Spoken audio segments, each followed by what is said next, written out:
returned from the ashes. Haha, just kidding. I'm not dead. I was just having some summer stuff going on and I figured maybe I should probably make a reading video before school starts because school is about to start for me in 7 days, I think. No, actually 8 days. So yeah, I should probably read a chapter before I go to school because I might read this book in school by myself so I can test it and get some words and blah blah.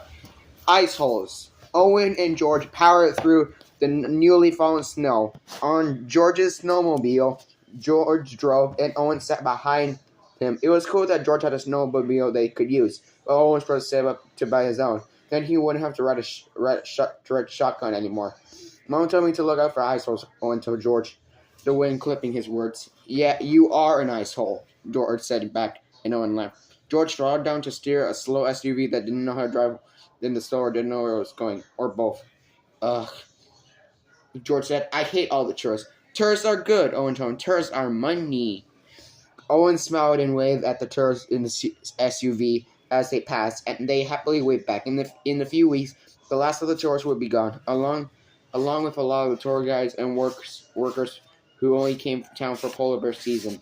Owen loved both times of year. Quiet season was great because the tiny town would be theirs and theirs alone, but he loved the excitement and influx of new people that came with the tourist season too.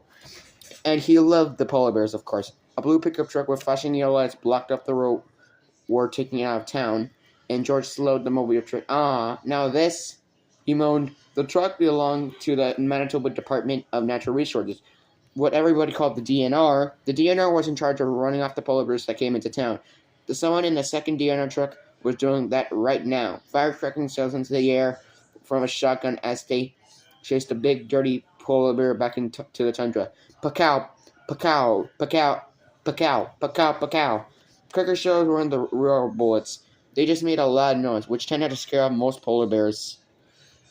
Every year, the DNR killing one or two polar bears that attack the person or kill someone's dog. Gotta be one of the last bears of the season, no one said. I'm surprised he's not on the ice yet. I know the feeling, said George. We're never going to get the ice fishing cabin. George always wanted to see the DNR chase polar bears, but Orangers had both seen having so many times they didn't need to stay and watch.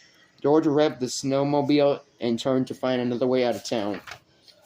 So that's where the chapter Ice Hole ends. Ice holes. I don't see the A word. Ice holes ends.